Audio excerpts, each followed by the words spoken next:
وعن wanaagsan ku soo dhawaada qaybta shanaad sheekada xiisaha badan nimashan ka xiga inaan dib u soo jeclaado sheekadan waxa qoray daalac daarashood waxaad la soo siin doonaa anigu waa gacal ayman si aad sheekadan u hesho maalin walba jimco ah subscribe saar channelka gacal ayman sidoo kale noqo qofka ugu horeeya lana wadaaga asxaabtaada qaybta shanaad ee sheekada ayaana ka bilaabanaysa sida tan ridwaan oo ku dhibaataysanaa magaalada boosaaso markan wuxuu helay dadka caawiya inuu u taariibo dalka yemen wuxuu helay doon dalkaasi ku sii jeeda sidoo kale doonta waxaa saaran dumar iyo rag iyana baxsad ah iyo kuwo naftooda u raadinaya nolol dhaanta midii dalka ka jirtay waxaa la gaaray xilligii doonta dhaqaajin lahayd waa xilli dambe oo habeena inta badan dumarka doomaha taariibayaasha raaca ma yaqaanaan dabaal gabar kasta waxay isku taxalluujisaa sidii wiilasha doonta saaran ula saaxiibi lahayd haddii uu dhib dhaco si uu helaan badbaado kaga timaada dhanka wiilasha sida caadada ah dadka doonta leh amba wax taariibiya waa kuwa ugu arxanka daran ee ka jira soomaaliya dadka qaar badda ayay ku dhex tuuraan dadka qaar waa ay jirdilaan mararka qaarna waxaa dhacda in qofka xabad lagu dhufto inta doonta la saaran yahay ma jirto wax naxariisa sidaa darteed gabar kastaoo taariibaysa waxay caawinaad weydiisataa wiilasha doonta la saaran casmi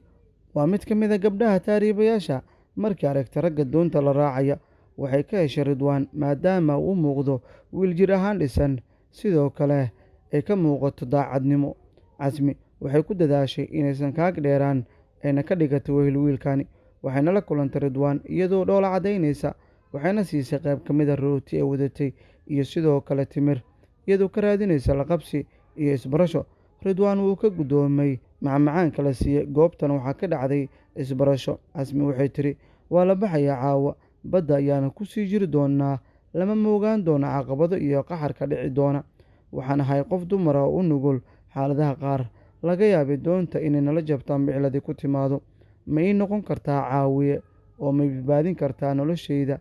oo ma kugu aamini karaa ridwaan waa nin qalbi furan wuuna ballan qaaday inuu badbaadin doono haddii aysan imaan atiirabi dhimasho casmi arrinka wuxuu u noqday bilowga jaceylka iyo ka helitaanka ridwaan doontii ayaa la raacay casmi iyo ridwaan waxay isdhinac fadhiisteen doonta markii marayso meel u dhow xeebta yemen doontii waxay aragtay ciidamada ilaalada ee dalka yemen waxayna ka baqday in la qabto dadkii ayayna badda ku daadisay ridwaan waa nin ku adeeg ballanta sida caadadaheed wuxuu soo badbaadiyey casmi markii gudaha yemen la soo galay casmi wuxuu ogaatay in nolosheeda uu soo badbaadiyey ridwaan gabdhaha qaar ee doonta la saarnaana ay ku dhinteen badda maadaama ay waayeen qof caawiya casmi waxay ogaatay inuu ridwaan yahay nin wax gala ragnimadiisana ay dhab ka tahay waxayna u soo bandhigtay in ay isguursadaan nolosheeda inta ka dhimanna ay la qaybsato waxayna iyadoo garaaraysa tiri qaadir baa wax badbaadsho adiga u soo noloshayda qaa'in inaadan ahayn aniga hubo waa tii balantii oo fiday aniguna abaalkeeda ayaan wadaayo nafteyda baan kula gacaloodo nin mudan baa tahay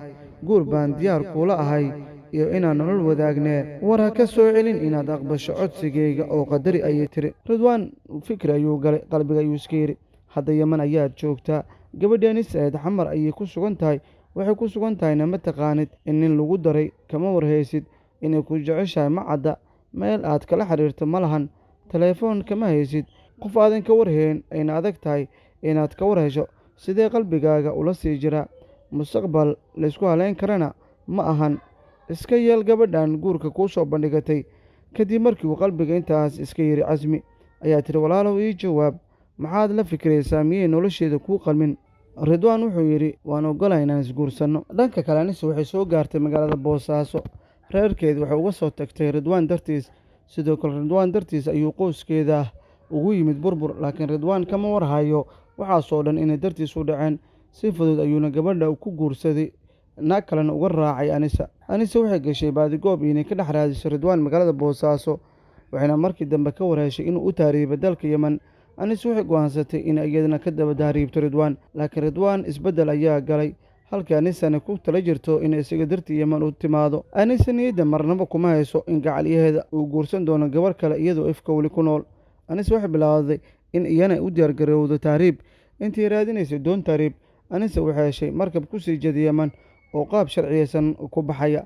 dadka saaran markabka aan marnaba la qabanaynin. yeman ayayna ku gaari doontaa si nabada oo raaxa ay ku jirto. anisa waxaa u suuro gashay inay soo gaarto magaalada cadan, kadibna waxay baadigoob dheer u gashay gacaliyeeda ma aysan ka nasan weli safarka, balse waxay is leedahay haddii aad aragto ridwaan haraad iyo diifta kaa muuqata, aragtidiisa markaad indhaha qaac ku siiso ayay ku dayn doonaan. naf jacayl hayo ma hargasho ayay soomaalidu tiraahdaa. waxay ka dhex raadisay xerooyinka qaxootiga. anisa markii dambe waxay si lama filaan ah ay gurigu u aragtay ridwaan oo gabar kale guursaday. anisa markii aragtay intaasi waxaa ku soo booda gariir iyo wadna xanuun. marna ma filayn inay dhacayso dhacdadan, waa wax ka baxsan niyaddeeda. anise way suuxday, istaagayay ka dhacday, way meer daboolantay. waxaan loola cararay isbitaal ku yaala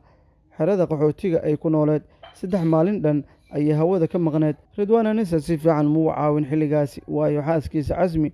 ayaa iyana sheegatay in uur bilaaw ay leedahay. casmi ma ogola in ninkeeda uu ahmed siiyo anisa, waxayna ka baqaysaa inay dib isugu soo laabtaan maadaama ay ogaatay in xiriir hore uu ka dhexeeyey. anisa markii soo baraarugtay waxaa caqligal u noqon waayey gudkay ku dhacday, dhibaatadii soo martay wiilkan ay jeceshahay. kadibna waxay la kulantay ridwaan, waxayna ku tiri iyadoo ilmaday ka qubanayso, shalay waataan isku duubnayn oo uliyo diirkeed wada ahayn, lamaano aan kala harin, shiddada wadaago, dhibka u bareera, duruufaha isla qaabilo, eelkayga u jaray xiriirkaada dartaa, waalidkay u kala irdhoobay arrinkeenni, kolkaan isiri ku gaar boosaaso gacaliyahaaga nafteedu kula soo cararay, anigoo xawaareynaya, anigoo adiga ku haysta barwaaqadii nolosheyda. kolkaan soo caga dhigtay boosaaso waa adigaa doon ka raacay u socdaala yeman, annaka ma harinoo waan soo tahriibay. markaan midayn lahayn noloshayni oo fil lahayn cahdigii dhexdeenna, miyaad iga dooratay gabar kale? ismaan lahayn adigu uu jooga ifka ayuu dumar kale kaa raacayaa, ayay ku calaacashay anisa. ridwaan markii uu intaasi eray dhigiisa ku dhaceen, xaaskiisa casmi ayaa tiri iyadoo sankii indhaha kala gadinaysa, u jawaab masaakiintan jahwareersan, una sheeg inay tahay naag laga tashtay. ridwaan isagoon eegin waayihii hore quruxda badnaa ee jacaylkii naxariista iyo dhibka ku dhisnaa ay isla soo qaateen, anisa wuxuu yidhi markaan kugu hanweynaa sida rati hayina oo raran ku hoggaansanaan jiray hablahana had iyo jeer, tii ugu hanaan wacan ku habboon nafteydan la haasaawayaayo hareerteeda joogtee hagardaamadaadii wixii hore ii soo maray, heshiis been habaas iyo wax walboo ku hadashaba hayhaa kaama dhahayo, ku hungoobi maaye hamigiiyo nasiibka midba waa halkiisee, bal hortaada eegoo hirkiyuusan kula tegin. ridwaan markuu sidaa yidhi gacanta waxaa ka qabatay xaaskiisa casmi, iyadoo odhanaysa naaninkayga ee hayga mashquulinin, sheekada aad wadatan la laabo, labis calmatay oo guri dhisatay baan nahay. kadibna albaabka guriga ayaa laga soo xirtay. anisa iyadoo gacmaha kor u taagaysa rabbina baryaysa waxay tiri ragga kan anigu rabo ruuxiigu jecel yahay, asigani rabinoo mid kaluu u raran yahay, sidaan kuugu koobnaa kulay maad ilowday, jacaylkiisa ixtiraam baan lahaa, xumaan baad iigu beddeshay xabiibi, waa isku qiimo aadmigu qaadiroo agtaadee, ragga kan ka qaatay haddii aadan ii qorin, ii qabooji laabtoo samir ayaan ka qaatay. la soco qaybta lixaad sheekadan oo meel xasaasiya maraysa. rag aaminaad male, ridwaan waa isbedelay, talow anisa xaalkeeda siduu noqon doonaa?